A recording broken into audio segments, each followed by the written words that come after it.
جاؤ بابو جاؤ، تم لوگ چھوڑ کر کے وہیں پر جاؤ. ادھر آ جائیے، ادھر آ کے دیکھیے، ادھر بیٹھ کے دیکھیے. جاؤ جاؤ چھوڑو ہٹاؤ.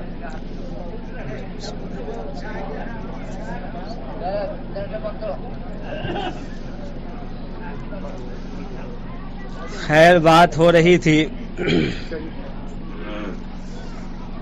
کہ آج کے دن مسلمانوں کے سنت اور مستحبات میں سے بتایا یہ گیا ہے کہ مسلمان صبح سویرے جلدی اٹھے، غسل بھی جلدی کرے، مسواک بھی کرے، اور مسواک وضو کے مسواک کے علاوہ ہو، الگ سے ہو. یہ آج کے دن کے مستحبات عمل میں سے ہیں. تو مسلمان فجر کی نماز میں بھی مسجد کو بھر دے اور اس کے بعد پھر دوگانہ ادا کرنے کے لیے اپنے عیدگاہ کی طرف جائے.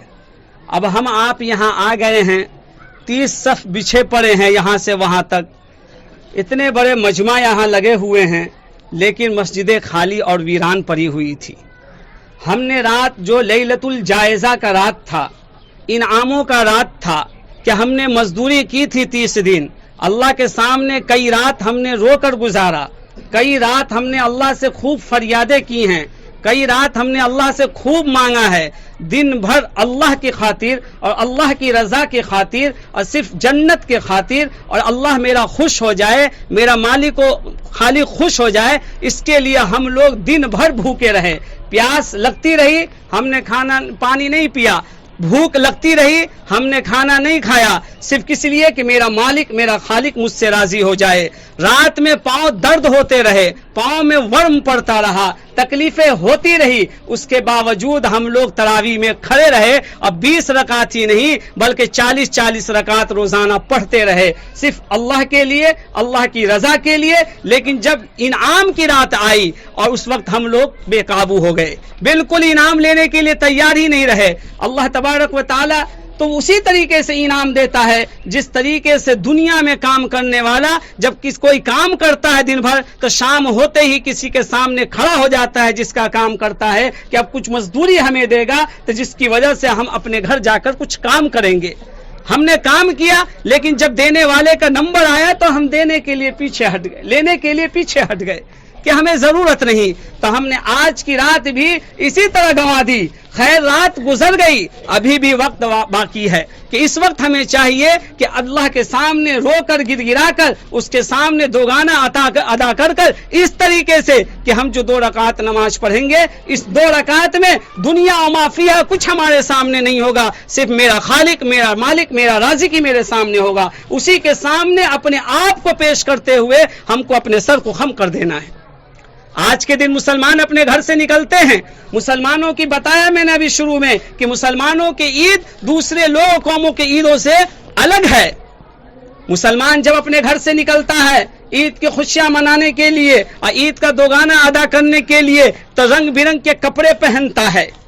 حدیث میں آیا ہے سفید رنگ کا کپڑا پہنا جائے، عید کے دن جبہ پہنا جائے، یہ سنت طریقوں میں سے ہے. خوشبو لگایا جائے اور اسی طریقے سے مسواک کیا جائے. جب مسلمان اپنے گھر سے نکلتا ہے تو ہر کسی کو سلام کرتے ہوئے تو دھیرے دھیرے دھیرے دھیرے آوازوں میں تکبیر تشریق کرتے ہوئے اللہ اکبر اللہ اکبر لا الہ الا اللہ واللہ اکبر اللہ اکبر وللہ الحمد کا ورد کرتے ہوئے، غریبوں کے منہ میں دانہ ڈالتے ہوئے، یتیموں بیواؤں مسکینوں کو صدقہ فطر ادا کرتے ہوئے تاکہ وہ بھی خوشیاں میں شریک ہو جائے. اور اسی طریقے سے ہر کسی کی مدد کرتے ہوئے مسلمان اپنی عیدگاہ کی طرف آتا ہے تاکہ میرا مالک میرا رازق جس کام کو مجھے کہا ہے کرنے کو میں کر نہ سکا، اس کام کو اس طریقے سے جس طریقے سے ہمیں نماز پڑھنی تھی ہم نے نہیں پڑھا، جس طریقے سے روزہ رکھنی تھی ہم نے نہیں رکھا، جس طریقے سے تراویح پڑھنی تھی ہم نے نہیں پڑھا، ہم نے حق ادا نہیں کیا. اس کی کمیوں کے لیے، اس کی تلافی کے لیے فرمایا کہ روزے کا بھی الگ سے زکوٰۃ نکالنا ہے. تو روزے کا الگ سے زکوٰۃ کیا کہا؟ صدقہ فطر. صدقہ فطر کہ اسے عید الفطر سے پہلے دے دیا جائے تاکہ جو بھی کمیاں رہ گئی ہیں، کمی تو بالکل رہ گئی، روزہ رکھتے رہے غیبت کرتے رہے، کہاں روزہ صحیح سے رکھا؟ روزہ رکھتے رہے آنکھ غلط دیکھتی رہی، روزہ رکھتے رہے کان غلط سنتے رہے، روزہ رکھتے رہے زبان غلط بولتی رہی، روزہ رکھ کر ہم نے پاؤں کو غلط جگہ اٹھایا، روزہ رکھ کر ہم نے ہاتھ کو غلط جگہ استعمال کیا، اس کی تلافی کہاں ہوگی؟ صدقہ فطر میں ہوگی۔ اور جن بھائیوں نے نہیں دیا وہ عید کے نماز کے بعد دیں گے، لیکن یہ صدقہ فطر وہ والا نہیں ہوگا، بلکہ یہ ایک عام صدقات میں داخل ہوگا۔ دینا تو پھر بھی ہے لیکن یہ عام صدقات میں ہے، عید الفطر سے پہلے دینا یہ وجوب میں ہے، اس کا ثواب ہی زیادہ ہے۔ تو مسلمان تو اس طریقے سے اپنے عیدگاہ کی طرف آتا ہے، لیکن اور قومیں اس طریقے سے نہیں آتی۔ اس لیے میرے بھائیوں، اپنے کانوں کو، اپنی آنکھوں کو، اپنی زبانوں کو، اپنے ہاتھوں کو، اپنے پاؤں کو مسلمان بنانا ہے، ہمیں مسلمان بنا کر یہاں سے جانا ہے۔ ایمان ہم لے آئے ہیں، مسلمان کا لیول لگ چکا ہے، لیکن مسلمانیت کہاں باقی رہی؟ ہماری مسجدیں آج کے دن بھی ویران تھی، ہماری مسجدیں رات میں بھی ویران تھی، ہماری مسجدیں اب بھی ویران رہیں گی، لیکن آج دیکھ لے کتنے بڑے مجمع ہے۔ یہ بھی خدا کا شکر ہے، خدا کا فضل ہے کہ ہم لوگ یہاں جمع ہو چکے ہیں، اور پھر وہ لوگ جو برسوں برس سے نماز نہیں پڑھ رہے تھے وہ بھی اپنے سجدہ کو پیشانی کو جھکانے کے لیے آج دربار خدا بندی میں کھڑے ہیں۔ یہ بھی اللہ کی طرف سے توفیق ہے، جسے توفیق ملتی ہے وہ آتے ہیں، جسے توفیق نہیں ملتی وہ نہیں آتے۔ اسی طریقے سے فرمایا کہ غریبوں کی جب مدد کی جائے تو اسے عمدہ لباس پہنا دیا جائے۔ عمدہ لباس مطلب اتنا اسے دے دیا جائے کہ وہ اچھے کپڑے پہن سکے۔ کتنے بیوہ ہیں یہاں، کتنے مسکین ہیں یہاں، کتنے بے سہارا ہیں یہاں، جن کے سروں پر باپ کا سایہ نہیں ہے، ان کے دلوں میں بھی ایک ارمان ہے، ایک دل میں یہ چیزیں مچل رہی ہیں کہ کاش ہمارے بھی والد حیات سے ہوتے تو آج بھی میں اوروں کی طرح اچھا لباس پہنتا، اچھا کھانا کھاتا، مجھے بھی کچھ تحفے اور عیدی ملتے، لیکن نہیں ہے۔ اسے ہماری ذمہ داریاں بنتی ہیں، ہماری قوم کی ذمہ داریاں بنتی ہیں، اڑوس پڑوس کے لوگوں کی ذمہ داریاں بنتی ہے، پوری مسلم امت قوم کی ذمہ داریاں بنتی ہیں کہ ہم ان کو بھی اپنے خوشی میں شامل کر لیں۔ اسی کا نام عید ہے، اسی کا نام عید ہے۔ عید صرف اس کا نام نہیں کہ ہم نے روزہ رکھا ہی نہیں، ہم نے تراویح پڑھی نہیں، ہم نے روزے کی قدر کی نہیں، ہم اللہ کے سامنے رویا گر گرائے نہیں، اور صرف ہم عید کے دن زرق بڑھ کا لباس پہن کر عیدگاہ پہنچ گئے، اور صرف اس لیے کہ لوگوں کو پتا چلے میں بھی مسلمان ہوں۔ سوچنے کی بات ہے، بعض لوگوں کے بارے میں پتا یہ چلتا ہے کہ ان کے پاس یہ چیزیں نہیں ہوتی، کپڑے نہیں ہیں، کھانے پینے کے نہیں ہیں، وہ لوگ قرض پر قرض لے کر اپنے آپ کو دکھانے کے لیے عمدہ لباس پہن رہے ہیں، عمدہ کپڑا پہن رہے ہیں تاکہ یہ ہم پہن کر وہاں پہنچے۔ یاد رکھے، شریعت نے یہ کہا صاف ستھرا لباس پہن کر عیدگاہ آئے آدمی، یہ نہیں کہا کہ نیا لباس پہن کر آئے۔ اللہ نے اگر دیا ہے تو نیا لباس ہم پہنیں گے، اگر نہیں ہے تو ہاتھ سے دھل کر جو سب سے بہتر عمدہ کپڑا ہوگا اسے پہن کر خوشبو لگا کر ہم عیدگاہ کی طرف آئیں گے۔ قرض نہیں لینے کو کہا اسلام نے، قرض سے بہت سے منع کیا، اسی لیے تو اللہ کے نبی صلی اللہ علیہ وسلم کے پاس ایک جنازہ آتا ہے، اللہ کے نبی صلی اللہ علیہ وسلم فرماتے ہیں قرضدار ہے، پتہ لگا ہاں قرضدار ہے، فرمایا میں نہیں اس کے جنازہ پڑھوں گا، تم لوگ اس کی جنازہ پڑھ لو۔ ایک صحابی کہتے ہیں میں ادا کر دوں گا ان کا قرض، آپ پڑھا دے جنازہ، پھر اللہ کے نبی صلی اللہ علیہ وسلم جنازہ پڑھاتے ہیں۔ قرض کا بوجھ لے کر ہم زرق بڑھ کے لباس پہن کر عیدگاہ آ گئے، یہ اچھی بات نہیں ہے۔ اس کے لیے ہمیں خلیفۃ المسلمین حضرت عمر ابن عبدالعزیز رحمۃ اللہ علیہ اور ان کے نونہال چھوٹے بچے کا واقعہ جو ہمیں یاد کو تازہ کرنے کے لیے کافی ہے کہ عمر بن عبدالعزیز رحمۃ اللہ علیہ کا دور ہے، خلیفۃ المسلمین ہیں، ساری جگہ جتنے امت مسلمہ ہے سب پر ان کی حکمرانی ہے، دمشق کا بازار سجا بھرا ہے، رنگینیاں لوٹ رہی ہے ہر جگہ، ہر چیز چمک دمک ہے، ایک ہفتے باقی ہیں عید آنے کے لیے۔